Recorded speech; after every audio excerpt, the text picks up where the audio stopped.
বিসমিল্লাহ, আলহামদুলিল্লাহ, আসসালাতু ওয়াসসালামু আলা রাসূলিল্লাহ।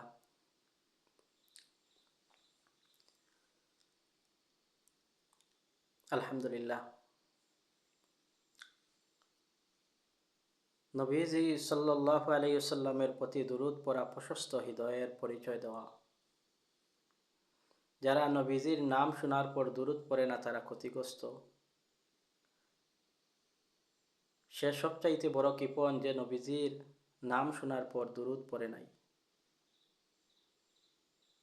যে দুরূদ পড়তে ভুলে যায় নবীজির প্রতি, সে জান্নাতের পথ ভুলে যায়।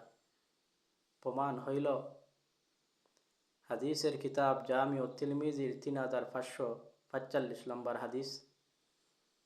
হাদিসের বর্ণনাকারী সাহাবী হযরতে আবু হুরায়রা রাদিয়াল্লাহু আনহু, তিনি বলেন, রাহমাতুল লিল আলামিন ইরশাদ ফরমান, রাগিমা রাগিমা আনফু রাজুলিন দাখালা আলাইহি রমাদান, রাগিমা আনফু রাজুলিন যুকিরতু ইনদাহু ফালাম ইউসাল্লি আলাইয়া।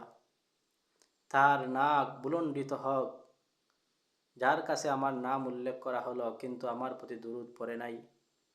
ওয়া রাগিমা আনফু রাজুলিন দাখালা আলাইহি রমাদান সুম্মা সালাখা ক্বাবলা আন ইয়াগফিরা লা।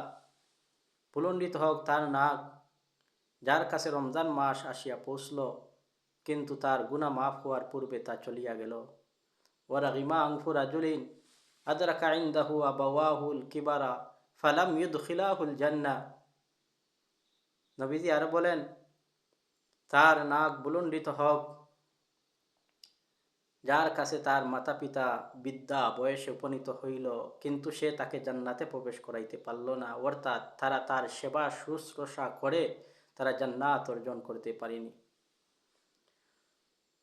যে ব্যক্তি নবীজির নাম শোনার পর দুরূদ পড়েনি সে সবচাইতে কৃপণ। কিভাবে? দলিল হইল হাদিসের কিতাব সহিহুত তারগিব ওয়াত তারহিবের 1684 নম্বর হাদিস। হাদিসের বর্ণনাকারী সাহাবী হযরতে আবু যর আল গিফারি রাদিয়াল্লাহু আনহু, তিনি বলেন, ক্বালা খারাজতু যাতা ইয়াউমিন ফাতাইতু রাসূলুল্লাহি সাল্লাল্লাহু আলাইহি ওয়াসাল্লাম। তিনি বলেন, একদিন আমি ঘর থেকে বের হয়ে নবীজির কাছে আসলাম। কাল আলা উখবিরুকুম বি আবু খুলিন নাসি,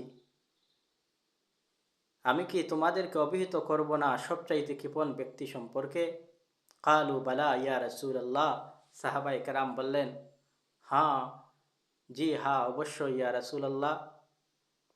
তখন নবীজি বলেন, কালা যুকিরতু ইনদাহু ফালাম ইউসাল্লি আলাইয়া ফাযালিকা আবখালুন নাস। নবীজি বলেন, যার কাছে আমার নাম উল্লেখ করা হইল কিন্তু সে আমার প্রতি দুরূদ পড়েনি সে হইল সবচাইতে বড় কৃপণ। যে নবীজির প্রতি দুরূদ পড়তে ভুলে যায় সে জান্নাতের পথ ভুলে যায়।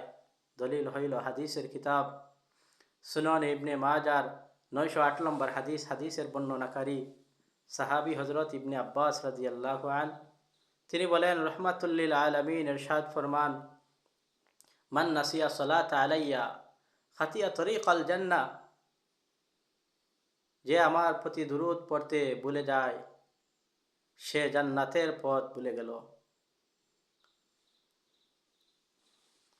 ওয়া মা আলাইনা ইল্লাল বালাগ।